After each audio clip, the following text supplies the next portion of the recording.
क्या आप तैयार हैं एक यादगार यात्रा के लिए? एनएफटीटी वर्ल्ड लेकर आ रहा है केरल टूर, जहां हर मोड़ पर है हरियाली, झरने और अनोखी संस्कृति का संगम।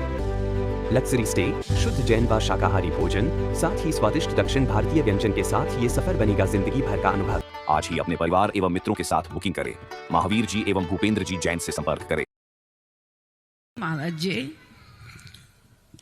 मेरी बचपन की इच्छा थी दीक्षा लेने की, लेकिन आज दीक्षाएं हो रही है, मेरी उदीर्णा हो रही है। मैंने बचपन में सोचा था जिसकी जगह में दीक्षा लूंगी, लेकिन मेरी दीक्षा नहीं हो पा रही।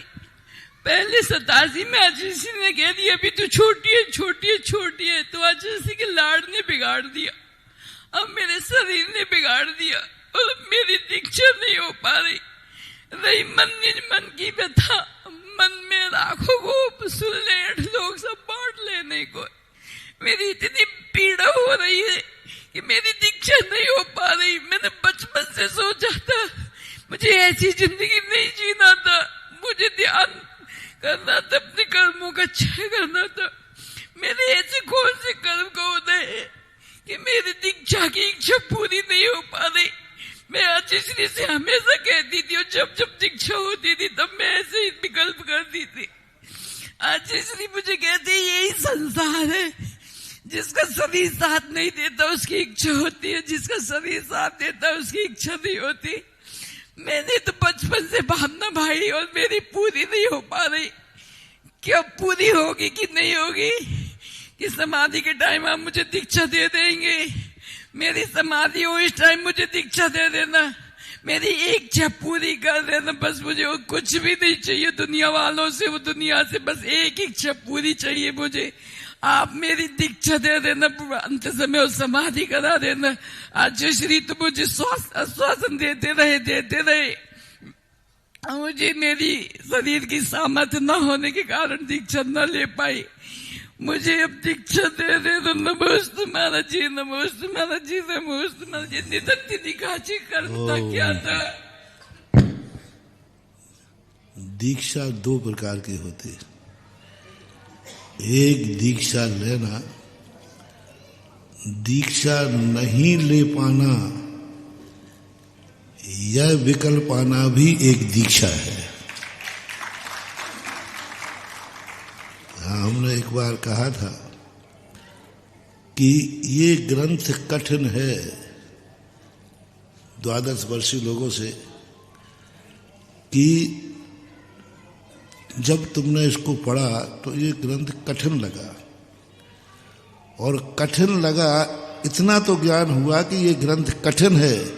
यही जो अनुभूति हुई यही तुम्हारे ज्ञान को क्षयोपशम बढ़ाएगा। हमें पढ़ना ही नहीं है तो ज्ञान का क्षयोपशम नहीं बढ़ेगा। मैं पढ़ तो रहा हूं लेकिन कठिन है, समझ में नहीं आ रहा है। यह जो अनुभव में आ रहा है इसी से ज्ञान का क्षयोपशम बढ़ता है। पुरुषार्थ करना चाहिए। पुरुषार्थ करने पर विफल होना यह भी एक सफलता की निशानी है। पुरुषार्थ करने पर सफल नहीं होना भावी सफलता की निशानी है। जब व्यक्ति पढ़ रहा है और समझ में नहीं आ रहा है तो अनुभूति हो रही है कि यह ग्रंथ बहुत कठिन है, मुझे समझ में नहीं आ रहा। ये कब हुआ? जब उसने पढ़ा।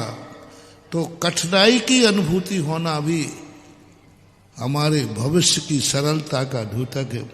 एक बोधि दुर्लभ भावना आई है। बोधि दुर्लभ भावना किनके लिए है?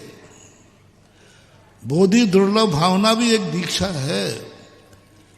यदि इसको ये अनुभव आता है कि त्रस पाया से ये है, ये दुर्लभता है, और दुर्लभता की अनुभूति होना भी एक दीक्षा है।